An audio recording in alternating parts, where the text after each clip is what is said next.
Video like करके आगे share जरूर कर देना। होगा जो पूरी पूरी रात बैठ करके यूट्यूब पर जिना के मनाजिर देखते हैं, तो हुजूर की तवज्जो उनकी तरफ होगी।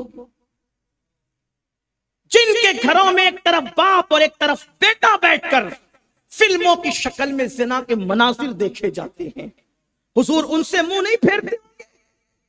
लोग कहते हैं कोरोना है, लोग कहते हैं मंदी है, लोग कहते हैं मुसीबत है, लोग कहते हैं परेशानी है, लोग कहते हैं तकलीफ है। मैं लोगों से कहता हूं, कहीं हुजूर ने मुंह तो नहीं फेर लिया?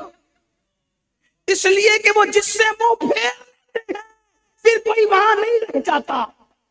हुजूर अलैहिस्सलाम नाराज होकर मुंह फेर ले तो क्या होगा? हुजूर ने काबतुल्लाह से, अल्लाह के घर से नाराज होकर मुंह नहीं फेरा था, बल्कि काफिरों की ईज़ा रसानियों की बुनियाद पे उन्हें सजा देने के लिए मक्के से हिजरत कर ली थी, तो मक्कतुल मुकर्रमा रह जाता।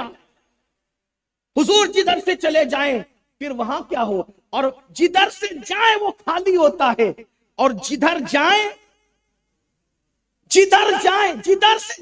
खाली हो जाए, और जिधर जाए उसकी शान क्या? मेरे इमाम कहते हैं, नेमतें बांटता जिस समत वो ज़ीशान गया, साथ ही मुंशिए रहमत का कलमदान गया।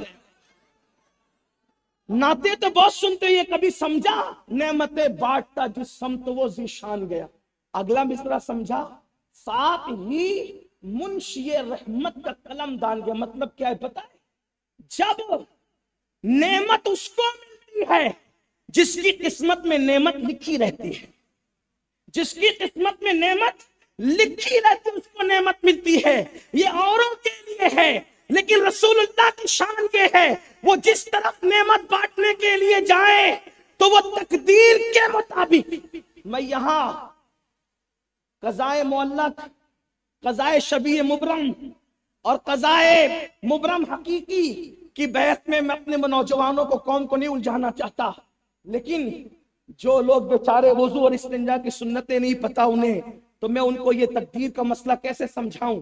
लेकिन उलमा से उनकी तबीयत से माजरत चाहते हुए अर्ज करूं कि मैं यहाँ पर कज़ाए मुबरम हकीकी का जिक्र अभी नहीं कर रहा हूं, इसलिए कि हम लोग बहुत मोहतात मसलक रखते हैं, इमाम इश्क व मोहब्बत का मसलक। तो मुअल्लक और शबीह मुबरम की बात ही कर लीजिए। तो लोगों की तकदीर में जो लिखा होता है उसके मुताबिक नेमत तकसीम होती है, लेकिन मुस्तफा जान रहमत की शान ये है कि वो नेमत बांटने जिधर जाते हैं तो कातिबे तकदीर का कलम उनके साथ साथ जाता है, तो जिसको जो वही उसकी किस्मत में लिख दिया जाए। इसीलिए तो बेटा शबासी कहते हैं, लिखते लिखते मेरी किस्मत में मदीना लिख दे, लिखते लिखते मेरी किस्मत में मदीना लिख दे, है तेरे हाथ कलमदान रसूल अरबी। और मेरे इमाम कहते हैं क्या कहते हैं? कुर्बान मेरी तकदीर बुरी हो तो भली कर दे है, और हुस्न इत्तेफाक है कि ये मिसरा नात का नहीं है, ये मनकबत का है। जब उनके बेटे की ये शान है गौस पाक की, क्या मेरी तकदीर बुरी हो तो भली कर दे के है, महव अस्बात के दफ्तर पे करोड़ा तेरा। लिखने और मिटाने पर आपका इख्तियार है, किसका? अब्दुल कादिर जिलानी का। जब बेटा ऐसा है तो जद की शान क्या है? क्यों न कासिम हो के तो इब्ने अबुल कासिम है, क्यों न कादिर हो के मुख्तार है बाप। तो नेमतें बांटता जिस समत वो ज़ीशान गया, साथ ही मुंशी रहमत का, वो जिधर जाते हैं मुंशी रहमत का कलमदान साथ साथ जाता है, साथ साथ जाता है। ये उनकी शान है, क्योंकि कौन देता है देने को मुंह चाहिए, देने वाला है सच्चा हमारा नबी। और मेरे करीम से अगर खतरा किसी ने मांगा, दरिया बहा दिए हैं, दुर्बे बहा दिए हैं, वाह क्या जूदो करम है, शहे बता तेरा नहीं सुनता ही नहीं, मांगने वाला तेरा अर्ज कर रहा था। सुनियो, उनकी गैरत पर भी नजर होनी चाहिए। जब काब बिन मालिक जैसी शख्सियत से चेहरा फेर रहे हैं, जब काब बिन मालिक जैसी शख्सियत से हमसे अगर चेहरा फेर लिया, तो ये जो दुनिया के हालात बने इसीलिए, कहीं उन्होंने रुख तो नहीं फेर लिया, कहीं उन्होंने चेहरा तो नहीं फेर लिया, इसीलिए तो। और जिससे वो चेहरा फेर ले अल्लाह की रहमत उससे फिर जाती है। वो जिससे चेहरा फेर ले अल्लाह की रहमत उससे फिर जाती है, उसकी वजह ये है रहमत खुदा वहीं पर मुतवज्जे है जहां मुस्तफा जाने रहमत का करम तवज्जो करता है। तो आज दुनिया के जो हालात है, खुशियां रूठ गई, चेहरे पसमुर्दा हो गए, चेहरों पर परेशानियों के आसार हैं। कहीं उन्होंने रुख अनवर तो नहीं फेर लिया, उन्होंने चेहरे मुबारक तो नहीं फेर लिया। आप कहेंगे नहीं मौलाना, नहीं हजरत, नहीं, हम तो हुजूर के चहीते हैं। हम कहते हैं चहीतों के लिए ही उनकी गैरत है, बल्कि जो जितना करीबी होता है गैरत उतनी ज्यादा होती है। सैयदा कायनात, मखदूम कायनात, मलके फिरदौस बरी, सैयदा तैयबा ताहिरा आबिदा जाहिदा राकिया साजिदा नकिया तकिया जकिया आलिमा गैर मुअल्लिमा, मखदूम कायनात, मलके फिरदौस बरी, फातिमा बिनते मोहम्मद।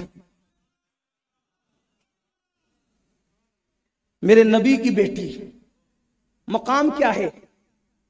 जिसका बाबा नबियों का सरदार, जिसका शौहर वलियों का सरदार, खातिमुल विलायत। और कैसा वलियों का सरदार? मकतूबात शरीफ में इमाम रब्बानी मुजद्दिद अल-फिसानी क़य्यूम ज़मानी लिखते हैं। क्या लिखते हैं क़य्यूम ज़मानी मुजद्दिद अल-फिसानी? के दौरे आदम से लेकर दौरे मुस्तफा जाने रहमत तक जितने अदवार में जो वली बना है वो अली की वजह से वली बना। इसीलिए तो मेरे इमाम कहते हैं अली की मोहब्बत वलियों से पूछो कि आदमी कितनी भी इबादत कर ले, विलायत की लज्जत नहीं चख सकता जब तक अली की गुलामी न कर ले। इसीलिए तो इमाम सुन्नत कहते हैं सलामी जिसके दर का हर वली है, सलामी जिसके दर का हर वली है, अली है हाँ अली है हाँ अली है। ये मौलाए कायनात, शौहर कौन? फातह खैबर, खातिमुल विलायत, बाबे मदीनतुल इल्म, सैयदना अली ये मुर्तजा, कादरी चिश्ती सोहरवर्दी रफाई, सारे सिलसिले जाकर जिसकी जात पर मुकम्मल होते हैं, इंतहा को पहुंचते, वो मौलाए कायनात सैयदना अली ये मुर्तजा करमल्लाहु ताला वजहुल करीम। ठीक, बेटे जन्नती जवानों के सरदार और खुद जन्नती औरतों की सरदार। नाजुक है बहुत गैरत सुल्तान मदीना। कायनात में औरतों में हुजूर ने जितनी मोहब्बत सैयदा फातिमा से की है, ये शान किसी और को नसीब नहीं हुई। उम्मुल मोमिनीन सैयदा आयशा सिद्दीका फरमाती हुजूर सबसे ज्यादा औरतों में अगर किसी से प्यार करते थे तो फातिमा से करते थे। वो अपने बाबा की हूबहू हम शक्ल थी, उठना बैठना सखावत चलना फिरना सब हुजूर की तरह था। और ऐसी शान उनकी थी, हुजूर उनके आने पे उठ के खड़े हो जाते थे और कहते थे फिदा के उम्मी वाबी या फातिमा, फातिमा तुझ पर मेरे माँ बाप कुर्बान हो जाए। है ना, जिस नबी पे सब अपने माँ बाप कुर्बान करे वो नबी फातिमा तो ज़हरा पर अपने माँ बाप कुर्बान करे। मगर नाजुक है बहुत, नाजुक है बहुत गैरत सुल्तान मदीना। शायद ये किसी फकीर की आवाज है, अल्लाह किसी के दिल में उतार दे। एक दिन सैयदा फातिमा ने सोने के कंगन पहने, उलमा मौजूद हैं, पढ़े लिखे लोगों का मजमा है, सारे सुन्नी जानते हैं सोना मर्दों पे हराम है, औरत पर हराम नहीं। औरत जितना चाहे पहन ले, औरत सोना जितना चाहे पहन ले, मगर अल्लाह अकबर नाजुक है बहुत गैरत सुल्तान मदीना। बीबी ज़हरा पाक सैयदा फातिमा ने सोने के कंगन पहने, हुजूर तशरीफ लाए मुलाकात के लिए, बार बार मिलने आते थे। मोहब्बत यहाँ तक थी, सफर का आगाज करते थे सैयदा के घर से, सफर के बाद सबसे पहले सैयदा के घर आते थे। यानी सफर शुरू किया उनके घर से, सफर खत्म किया उनके घर पे। और कभी मसरूफियत की वजह से जा न सके तो अपने घर के अंदर एक खिड़की बना रखी थी, नहीं जा सकते थे तो आवाज लगाते थे फातिमा तेरे बगैर दिल नहीं लगता, जरा खिड़की के पास आके पर्दा हटा दे, अपना चेहरा तो दिखा दे। ये मोहब्बत थी। एक मर्तबा सोने के कंगन पहने हुजूर मिलने के लिए उनके पास आए, सोने के कंगन हाथ में देखे, हुजूर वापस हो गए। इस बात पर जरा गौर कर लेना, तवज्जो कर लेना, मैं समझूंगा कि मेरा आना कामयाब हो गया। मेरी बहनें भी मौजूद है, खवातीन इस्लाम भी मौजूद है, उनकी भी तवज्जो चाहता हूँ। सैयदा बीबी जहरा के घर आए, सोने के कंगन उनके हाथ में देखे, हुजूर वापस हो गए। चेहरे अनवर पे नागवारी के आसार हुए, वापस हो गए। अल्लाह अकबर। इस मंजर को निगाह में लाएं।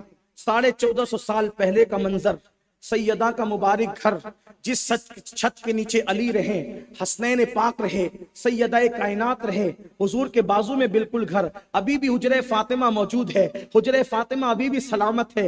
गोया के रसूलुल्लाह की चौखट पे लोग जाने की बात करते हैं, पूछ लो सबसे, रसूलुल्लाह सैयदा आयशा के हुजरे में आराम करते हैं, लेकिन चौखट जो है वो सैयदा फातिमा के हुजरे में बनी हुई है। गोया के बता रहे हैं हुजरे आयशा में आराम होता है, हुजरे आयशा में आराम होता है, और नेमतें तकसीम चौखट से होती है। तो वो चौखट कहाँ की है? वो फातिमतुज़ ज़हरा की चौखट है। कुर्बान जाएं, सैयदा आयशा का मकाम भी बताया जा रहा है, और सैयदा फातिमा की अजमत भी बताई जा रही है। और गोया के बताया जा रहा है अगर भीख लेने आना हो तो फातिमा का वास्ता लेकर के आओ, उनकी चौखट से। गोया के उनकी चौखट ही नबी की चौखट है, और नबी की चौखट के इमाम कहते बखुदा, खुदा का यही है दर, नहीं और कोई मफर मकर, जो वहां से हो यहीं आके हो, जो यहां नहीं तो वहां नहीं। हुआ क्या? हुजूर अलैहिस्सलाम के चेहरे पे नागवारी के आसार। हुजूर तशरीफ ले गए। बाबा का मिजाज समझती थी, बहुत ज्यादा वाकिफ थी बाबा के मिजाज से।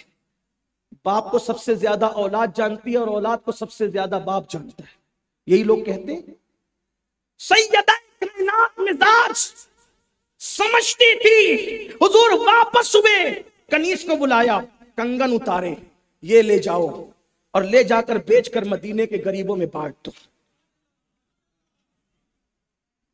सोने के कंगन सैयदा के लिए हराम न थे, मगर उनकी शायान शान न थे। और लोग हराम काम करें तो नाराज हुआ जाता है, लेकिन ये अहले बैत जिनके लिए आयत ततहीर नाज़िल हुई है, यहां शायान शान काम नहीं हो रहा है, तो भी हुजूर नाराज होकर चले गए। थोड़ी देर के बाद वापस आए तो हाथ में कंगन नहीं थे। हुजूर ने फरमाया कंगन क्या हुए? कहा बाबा जब देखा कि आप नाराज हो गए तो हमने वो गरीबों में तकसीम करवा दिए। फरमाया बेटी, दुनिया वालों के लिए दुनिया की दौलत और नेमतें हैं, मोहम्मद और आले मोहम्मद के लिए आखिरत की नेमतें हैं।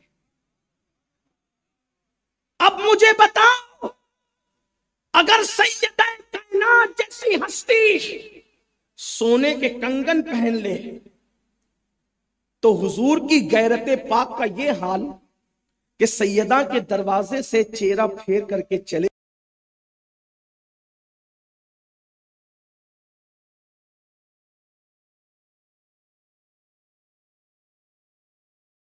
जब यहां का ये हाल है तो तुम कौन हो? अब सुनो, बात खत्म हो रही है। नाजुक है बहुत गैरत सुल्तान मदीना, सैयदा के हुजरे का वो वाकया याद करो। और अब आओ, दाढ़ी मुंडाते रहे और मर गए, नमाज छोड़ते रहे, मर गए, जिना के अड्डों पे जाते रहे, मर गए, सूद के लुक़्मे खाते रहे, मर गए, अल्लाह की नाफरमानी करते रहे, मर गए, झूठी बातें करते रहे, मर गए, झूठी कस्में खाते रहे, मर गए, सारे जराइम करके मरे। और फिर हुआ क्या? एक ही सहारा था कि जब कोई साथ नहीं आएगा, कोई मददगार नहीं होगा, कोई इमदाद करने वाला नहीं होगा, एक ही साथ होगी, एक साथ। कब्र की मनो मिट्टी के नीचे बाप, भाई, चचा, भतीजे, मामू, भांजे सब जब मनो मिट्टी के नीचे दफना करके जाने वाले जाते हैं तो होता क्या है? ये होता है कि मुर्दा हसरत से जाने वालों को देखता है। यही हाल तुम्हारा भी होगा, यही मेरा भी होगा। न किसी के बच्चे कब्र के अंदर गए, ना मेरे आपके बच्चे आएंगे। न किसी का बाप कब्र के अंदर गया, ना मेरा आपका बाप कब्र में आएगा। कोई नहीं आता है कब्र में। इमाम कहते हैं हाय गाफिल, वो क्या जगह है जहां 5 जाते हैं, 4 फिरते हैं, कोई दोस्त, कोई यार, कोई मददगार कोई नहीं है। सुनियो, गफलत की जिंदगी गुजारने वालों, लॉकडाउन के अंदर वक्त मिलने के बाद भी लोग कह रहे हैं लॉकडाउन में बहुत टाइम मिला, किया क्या, सारी जिंदगी जितनी फिल्में नहीं देखी थी उतनी 4-6 महीने में देख डाली। ये सूरत हाल है हमारी कौम की। अगर मस्जिदें बंद हो गई तो घरों में गिड़गिड़ाया नहीं, बल्कि लोगों ने जुमा तक नहीं पढ़ा। लोगों ने क्या नहीं किया, मुशरिकों के सिनेमा देखते रहे, मुशरिकों के सीरियल देखते रहे। का उनके मजहब की भी तो मालूमात होनी चाहिए, इसलिए उनकी कहानियां देख रहे थे। अरे तेरे मजहब की कितनी तुझे मालूमात है ये तो बता। जिस कौम को रसूलुल्लाह के माँ बाप का नाम नहीं पता, उस कौम के नौजवानों को आशिक रसूल कहलाने का हक क्या है? जो सीरियल के अदाकारों के नाम तो याद रखें, लेकिन रसूलुल्लाह की बेटियां कितनी हैं ये उनको खबर ना हो, उस कौम को आशिक रसूल कहलाने का हक क्या है? जो कौम जुमा तक छोड़ दे 4-4 महीने तक, उस कौम का क्या हाल होगा, क्या हश्र होगा। लोग कहते हैं तूफान है, क्यों तूफान है? कुरान कहता है वमा असा। वीडियो अगर अच्छा लगा हो तो लाइक करके आगे शेयर ज़रूर कर देना।